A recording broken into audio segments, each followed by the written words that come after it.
Ya, Anda masih di Mata Najwa, Demokrasi Galau. Kini 4 narasumber sudah ada di meja Mata Najwa. Kami malam ini live langsung dari gedung DPR dan bicara soal pemilu kada langsung atau kembali ke DPRD. Tadi kita berhenti di soal argumentasi substansi soal ini. Tapi saya ingin melihat dari konstelasi politik. Mas Aryo Bimo, apakah Anda melihat, saya pernah membaca, Anda mengatakan ini hanya manuver politik saja karena kalah kemarin Koalisi Merah Putih melawan Jokowi JK, jadi kemudian mengambil manuver ini. Apa penjelasan Anda soal statement itu? Iya, sebenarnya kan kita tidak perlu harus berdebat yang substantif, ya. Perubahan tiba-tiba saja di panja undang-undang pilkada ini berubah menjadi pilkada yang dipilih oleh DPRD bukan pemilihan langsung.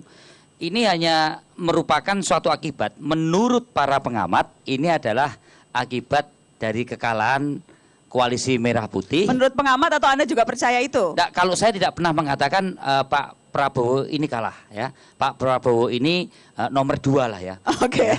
Karena saya melihat kalau kalah menang itu menjadi hal yang head to head. Oke. Tapi saya percaya Pak Prabowo cukup memberikan sumbangan besar terhadap konsolidasi demokrasi Indonesia dengan proses Pilpres kemarin.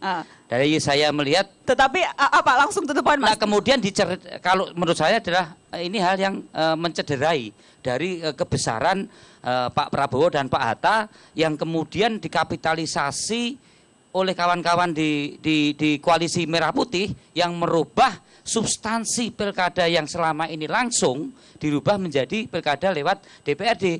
Sementara Undang-Undang MD3 itu mengamanatkan kepada pemilu legislatif mempunyai tugas fungsi dalam hal legislasi, anggaran, dan pengawasan. Tidak ada mandat rakyat yang diberikan kepada DPRD maupun tingkat kabupaten dan tingkat provinsi untuk memilih kepala daerah. Itu tidak ada. Jadi menurut saya kalau kita sekarang membuat undang-undang pilkada yang dipilih oleh DPRD, itu adalah sesuatu yang tidak punya dasar hukum. Itu adalah penyerobotan, maka nuansanya saya lebih politis. Nuansa ini politis. Bukan nuansa sok ingin mewujudkan demokrasi yang lebih mensejahterakan, ingin akan mewujudkan bagaimana pilkada itu supaya lebih murah, tidak berdampak pada keinginan seorang kepala daerah itu untuk tidak korupsi. Bukan itu. Intinya bagaimana Koalisi Merah Putih nanti berkoalisi di pemilu kepala daerah di tingkat provinsi dan kabupaten untuk memenangkan. Saya kira itu aja. Bagaimana? Nggak usah terlalu cerdas maksud saya dalam bicara masalah ini gitu. Jadi ini hanya upaya untuk mendominasi kekuasaan saja. Jadi bukan atas kehendak rakyat, hanya karena ingin berkuasa di daerah, Pak Martin? Saya kira itu sangat keliru. Pembahasan undang-undang ini sudah hampir 3 tahun.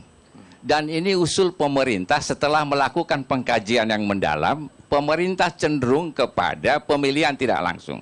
DPR tidak pernah satu kata, tidak pernah bulat, ada yang setuju, ada yang tidak. Ada variasi bermacam-macam. Nah sekarang sesudah dibahas ini hampir 3 tahun, harus diputuskan pada akhir masa sidang.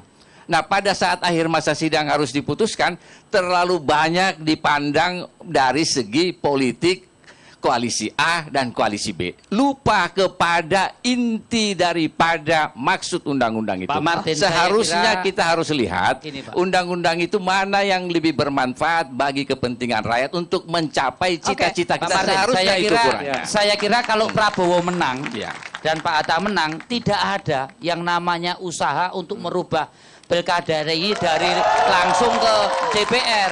Ini hanya karena faktor kekalahan Pak Prabowo Hatta. Kalau Pak Prabowo Hatta menang, tidak ada nuansa keinginan merubah proses pilkada ini dari langsung ke DPR. Singkat Pak Yani sebelum kita break. Dia bicara terus Mas Arya, kan nggak mungkin kita bicara dua-dua, kasihan yang ada yang mendengar kan. Singkat sebelum saya break Pak Saya Yani. menurut kami kalau P3 itu sejak tahun 2012 bersamaan dengan yang namanya Kementerian Dalam Negeri, Mahkamah Konstitusi dan KPU, kita juga melakukan kajian. Tentunya kajian kita ini berdasarkan namanya stakeholder umat. Kami mendengar apa yang dihasilkan oleh Muhammadiyah. Kami mendengar apa rekomendasi yang dikeluarkan oleh Nahdlatul Intinya Ulama. apa?